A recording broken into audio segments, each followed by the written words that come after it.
Why,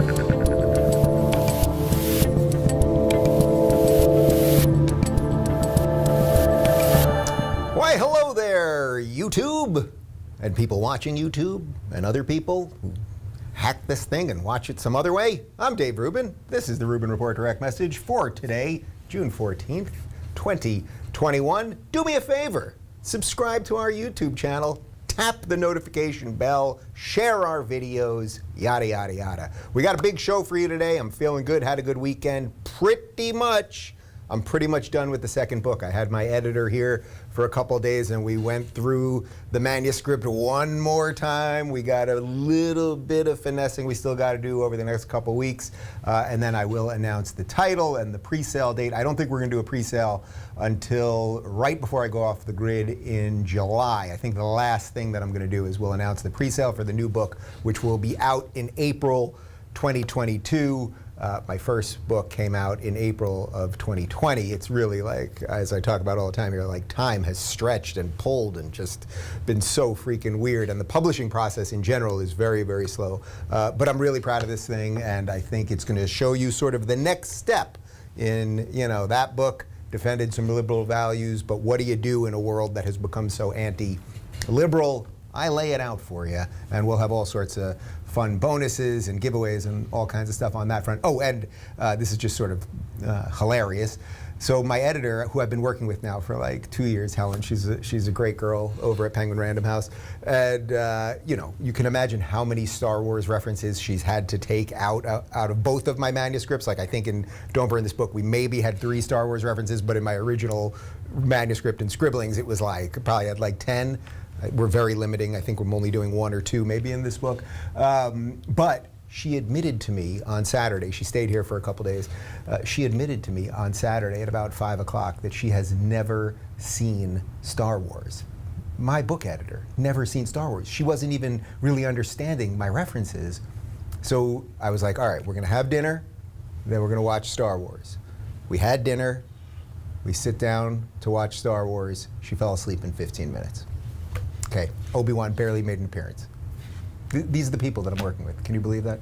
Just unbelievable. All right, guys, we got a big show for you today. I'm in the mood. And oh, and then by the way, I am leaving tomorrow. I'm going to Miami for reasons which need not be mentioned. A lot of good stuff, actually. Locals is moving down to Miami, so we're moving the company down there. I'm interviewing Miami Mayor Francis Suarez, and then I'm doing a couple other podcasts, and there's just so much happening in the tech scene down there. I think we're going to do a Locals meetup either on Wednesday or Friday, so if you want to be part of that, join us at rubinreport.locals.com. And of course, it's kind of ironic. I am leaving California tomorrow, which is June 15th, to go to Florida. And tomorrow, June 15th, happens to be the day that apparently California is opening, although now they're saying that Gavin Newsom has given himself these emergency powers that he can basically close us at any time because this is a bananas place. Anyway, I'm looking forward to seeing you guys in hot and humid Florida. 4 stories for you today. First off, the G7 is happening across the pond, and Joe Biden is there, and he's old and confused, but don't take my word for it. We're going to show it to you. Then there's a news channel called MSNBC. It's a propaganda network on your higher cable channels. I know most of you guys don't have it already or have it anymore.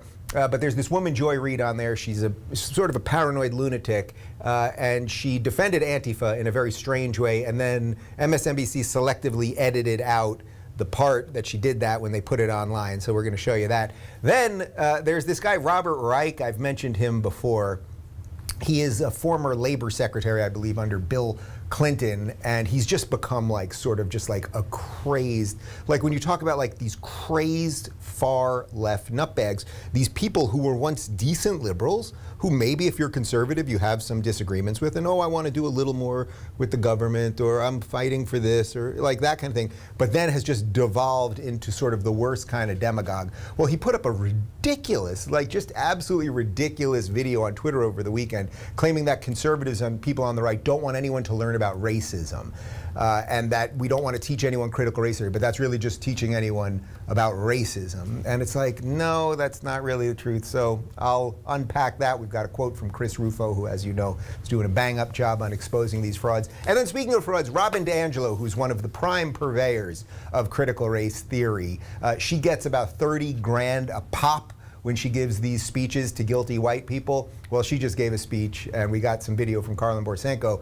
where she basically says she admits she's a racist, which is part of the whole critical race theory thing, that as a white person you have to admit you're a racist. But she's talking to white people, talking about how she's a racist, and they're applauding for her. And I just thought it was worth talking about. But before we get to all that, guys, I'm super psyched to talk about my new sponsor. I just got off the phone with them, and these guys, they're just freaking fantastic, and I'm going to show you something in just a sec. I'm really psyched to be welcoming Raise American as a new sponsor to the show, a company who raises the bar for premier organic grass-fed beef all over the country. For more than 15 years, Raise American has been honing its processes to provide lovers of beef the ultimate eating experience, from the feed to the cattle to the steak. Raise American raises the standard of what American organic beef ought to be. Raise American cattle come from humanely treated animals reared on small, independent American farms, farms run by family farmers and ranchers adhering to some of the strictest animal welfare and sustainable farming protocols. Healthy cattle make healthy beef, and no one knows that better than the team at Raise American. Raise American focuses on sustainability, which is why they work closely with these family farms to raise grass-fed organic cattle, which spend most of their lives grazing pastures in the fresh open air, grazing in a way that regenerates the soil instead of depleting it. Raise American is 100% organic, 100% grass-fed, 100% American. Go to raiseamerican.com right now to order and learn more. Good for you, good for our planet, good for America. And have you ever heard a sponsor that is more in line with me? I mean, you guys know, especially if you're following me on Locals, I'm cooking massive steaks, tomahawks, ribeyes, filet mignons, porterhouses. I love doing this. Well, they sent me the craziest box of meat. And guys, look at the size of the meat. Look at my meat. My meat is huge, okay? This is a huge, huge piece of delicious meat that I will be cooking for. I mean, I could feed like, oh, this is probably like 20 people or something. This is a giant ribeye. I've got huge filet mignons. I'm psyched, guys. That is a big piece of meat. All right, let's do a show.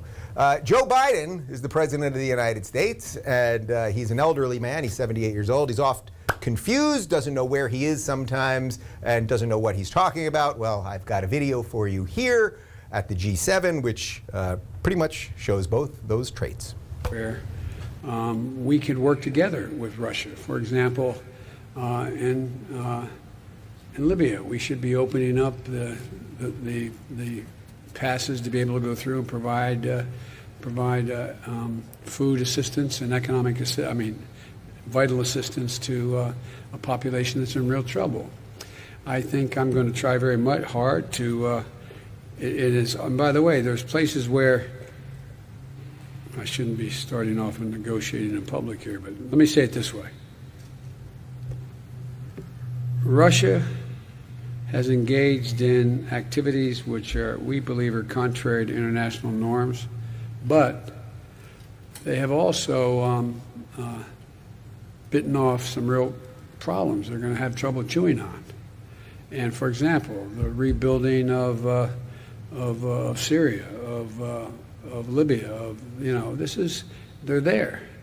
And as long as they're there without the ability to bring about some order in the region, and you can't do that very well without providing for the basic economic needs of people. So I'm hopeful that we can find an accommodation where we can save the lives of people for example, in Libya. What? I mean, that rambling, meandering, I should have prefaced this all by telling you guys, when he keeps saying Libya there, he's talking about Syria. Now, I get it. You could confuse Libya and Syria. And by the way, we did do what President Barack Obama called a kinetic military action in Libya. Remember when we basically dethroned Libya, right? We just completely upended the entire country. That was under Barack Obama. We didn't get congressional authorization for that either. Remember that Gaddafi guy? He's gone now, and Libya, in essence, is just a failed state, but nobody talks about that. Anyway, I'm not really showing you this video because Biden got Libya and Syria confused. That's not really it. It's more the clear that he doesn't know what's going on. And I have some sympathy for a 78-year-old man that is being dragged all over the country and everyone knows something's wrong with him. So I'm not doing this on the glib side of, oh, Biden is whatever he is. This is, if you think other world leaders are watching that or listening to that and thinking the United States is in good shape, I mean, to quote Joe Biden, come on, man. Like, that's not it. Like, there are many videos. There were a couple others from the weekend where he's just like puttering off at one point and the media is trying to ask him questions. And Jill, and he's like, you can watch the way he walks. He's like shuffling his feet like an old man at Shady Pines. And then the media starts yelling questions and then Jill grabs him. No, not now. And then they just pull him away. And he also does this other thing where he's like, oh, I shouldn't say this, or they don't want me to say this, or I shouldn't give away our secrets now. But he can't control himself, which seemingly is one of the symptoms of dementia or some early situation. This is not because, I'm not saying this because he's a Democrat. I'm not saying this to be a dick. I'm not saying this to be anything other than, if Joe Biden is the president of the United States, well, then he's the guy flying the plane, and I want the guy that's flying the plane to be competent, whether he was the captain of the plane that I chose or not. And if you think that there's anyone in the world that is looking at America right now and thinks that America is strong or that man is competent, like, our leaders are failing us. Our leaders are failing us. If he's the top leader, well, then there's a whole other bunch of leaders, and whether they're in the media or whether they're academic or whether they're political leaders, they're failing us, because what in the world is that? Although the people of Libya are probably happy to hear that they got a shout out, even accidentally, because they're like, yeah, it would be nice. Things aren't going so well here. You got rid of Gaddafi. He wasn't a great guy. Someone literally stuck a knife up his ass. Right? Did you guys see that video when the country was collapsing? It's true. They chased him down the street and that's how they killed him. It's seemingly the right way to go for him. But the point is that, like, what's happened? We toppled that country. And I assume the people of Libya are happy to hear, even accidentally, that we're talking about them. All right, let's talk about MSNBC. I know nobody's really watching this channel, but I think it's important to highlight the nonsense that the media puts out there, because that way when you talk to your blue anon friends who think that Antifa is just an idea, or who think that America was about to be toppled on January 6th, or whatever their conspiracy of the day is, you are armed with some information. You can go, oh, but the people that you watch are actually crazy people, or even their own networks edit them because of some of the nonsense that they spout. So anyway, this is Joy Reid's show, and you're going to see the full thing here. You're going to see the unedited clip that was played live on MSNBC talking about Antifa, and then she offers up a very bizarre conspiracy theory, and then we'll make note of what exactly they edited out when they uploaded it to the internet.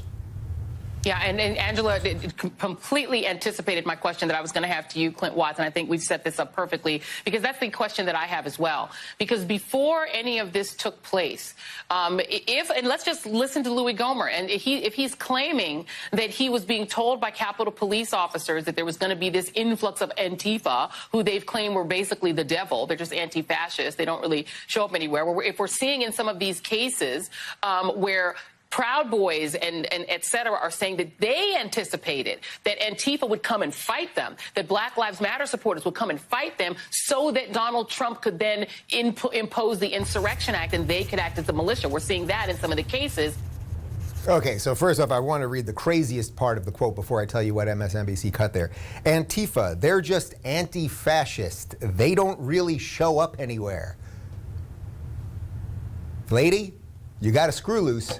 Okay, that's the nicest way I can put it, because they're burning down Portland and Seattle, and they've destroyed parts of Los Angeles and San Francisco, and New York City is becoming dangerous, and many other blue cities. But when the president tells you that Antifa is just an idea, and then this woman says they don't really show up anywhere, because these people literally have blue goggles over their eyes, apparently. Well, Gateway Pundit found out that MSNBC didn't want everybody to hear Joy's crazy conspiracy theory.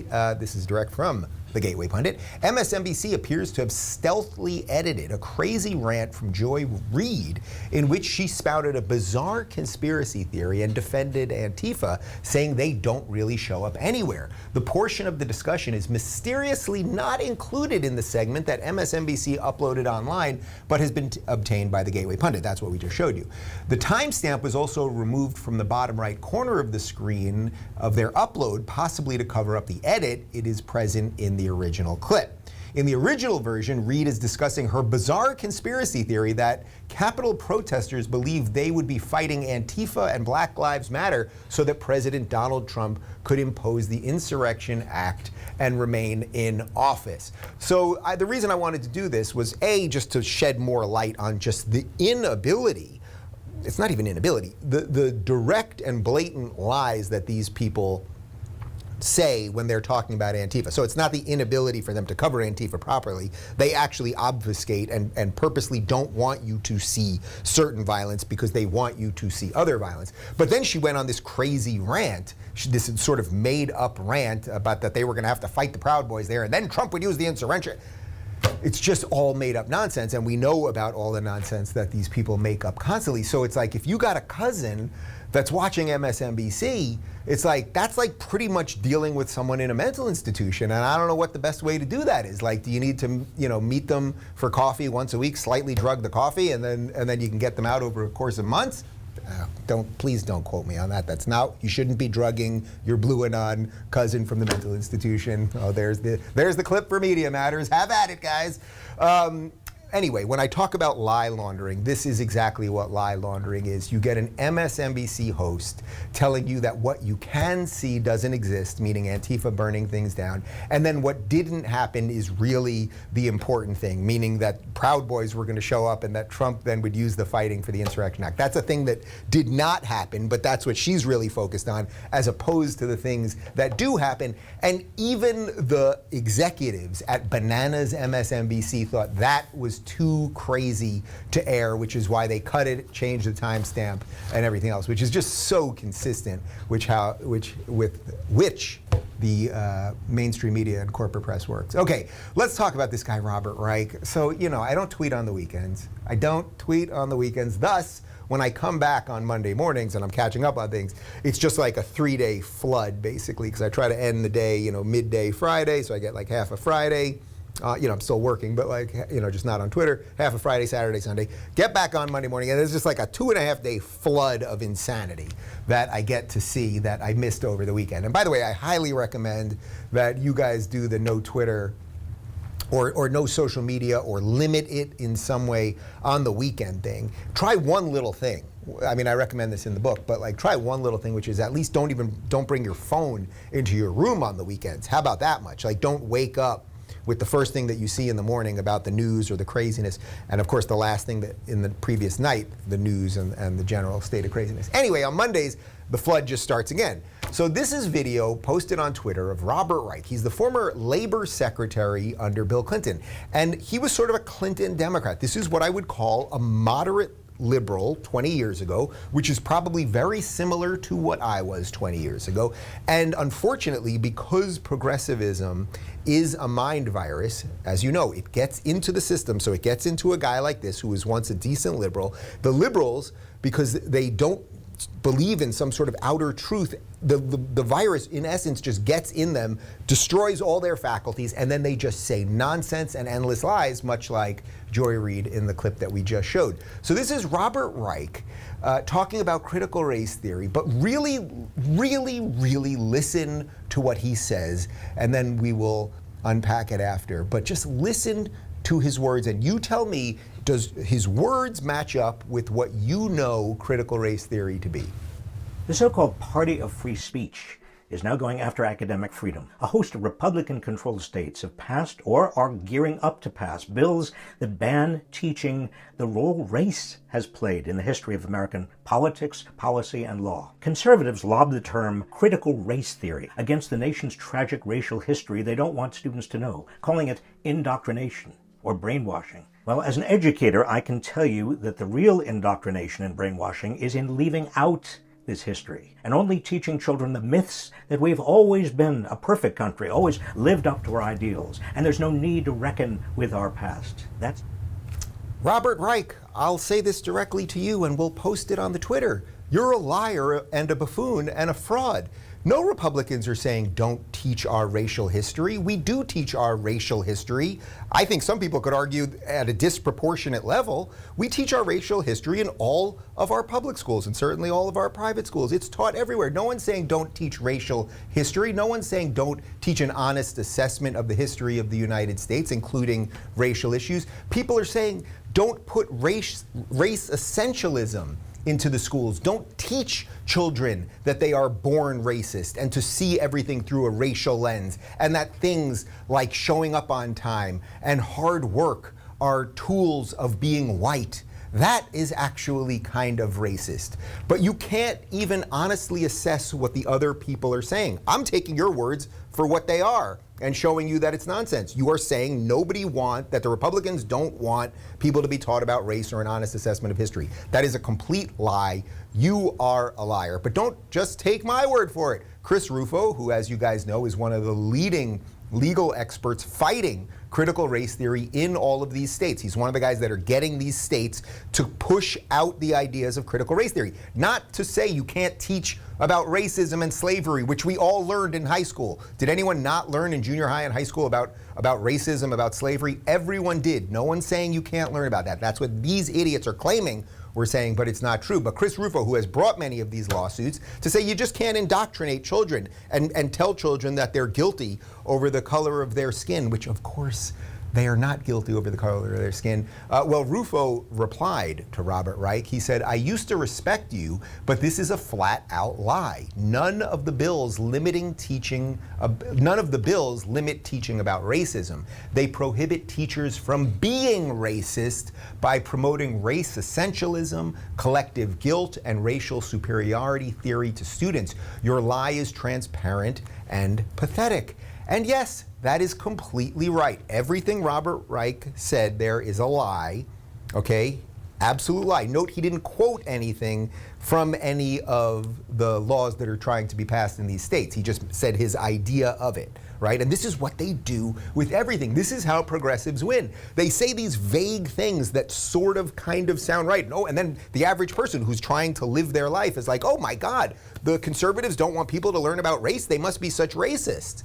And then, of course, it's absolutely not true. And by the way, this isn't the first time that Robert Reich has done this. Watch this video that he put up on PragerU. This is from like a month or two ago. He put this up on Twitter, criticizing PragerU.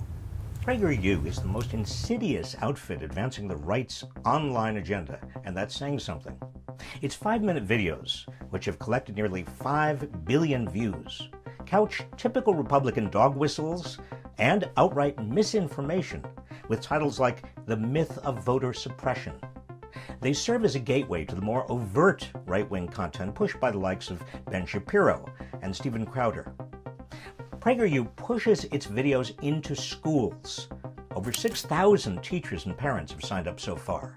And social media's algorithms amplify all this misinformation. When PragerU's videos are assigned by teachers for students to watch at home, more right-wing content comes up for kids on social media and YouTube. And it's spreading around the world. Israeli Prime Minister Benjamin Netanyahu even used one of PragerU's videos to justify the actions of the Israeli military. Backed by fracking billionaires Dan and Paris Wilkes and other right-wing billionaires, PragerU deploys a $25 million a year budget with ads targeting young people with right-wing propaganda. Schools, the internet, and now even far-right leaders abroad. This organization is advancing its right-wing ideology everywhere. So the next time you see these videos, know the truth about who's really behind them. The next time you see this guy on video, know the truth of what a douchebag he is. I mean, notice he didn't have any specific critique. It's all these vague generalities about what PragerU does, just like the vague generalities about what critical race theory does. So what did he say there? Typical dog whistles. And then he shows some titles of videos. He doesn't critique any of the ideas in the videos, but the dog whistles are the titles. Okay, well, do you want to criticize any of the ideas around voter fraud or anything else? No, you didn't want to do that, because that's not the bumper sticker thing. Got it right. And then this is very, very scary. Do you guys realize that these 5-minute animated videos are a gateway to Orthodox Jew yarmulke wearing Ben Shapiro? You get it? He could, blah. Next thing you know, you'll be eating challah on Friday, okay? I mean, it's just, and that Steven Crowder guy, oh my God, oh my God. You start watching PragerU, I mean, where's the shout out? I mean, I guess that's what this is really about. It's like Reich. I've got 3 of, I think, the top 20 PragerU videos in terms of views. It's like, I've radicalized people. Come on, man. Give me a little credit over here. And then, of course, Netanyahu used a video to defend Israel. Now, again, you didn't criticize any of the ideas in the video, but this is what progressives do with everything. That is a paranoid lunatic who should probably seek mental help. Like, I honestly don't know how to describe it anymore than this. Like, when you see someone like Joy Reid, who will not tell you that Antifa is burning down cities, when you see people like this man who are completely delusional, it's just this idea, and then you're going to watch this, and next thing you know, you're watching Ben Shapiro, and before you know it, you're a white supremacist from an Orthodox Jew. It's all so stupid, but they keep making these videos. So all I guess we can do is expose these people over and over. I should show you my response when he originally put out that tweet. I responded when he put out that video about PragerU. I said, I don't normally share these nonsensical things, but check this LOL-worthy hysteria by another paranoid authoritarian woke loon. Ben Shapiro is scary, and Steven Crowder believes in limited government. We'll discuss further at our evil right-wing dinner tomorrow, Dennis Prager. And it's true, I had Dennis Prager over for dinner a couple weeks ago with about 20 other people. Nobody was radicalized as far as I could tell, although he did smoke cigars at the end, and I was my clothes stunk. So I was slightly radicalized after, because I was like, I can't sit next to people with cigar smoke. It's gross. Anyway, these people, they're just ridiculous. Like, these are not serious people, but think about it. That man was the labor secretary under Bill Clinton, and it gets to what I said earlier, this thing about what happened to the good liberals. What happened to these people who were somewhat sane?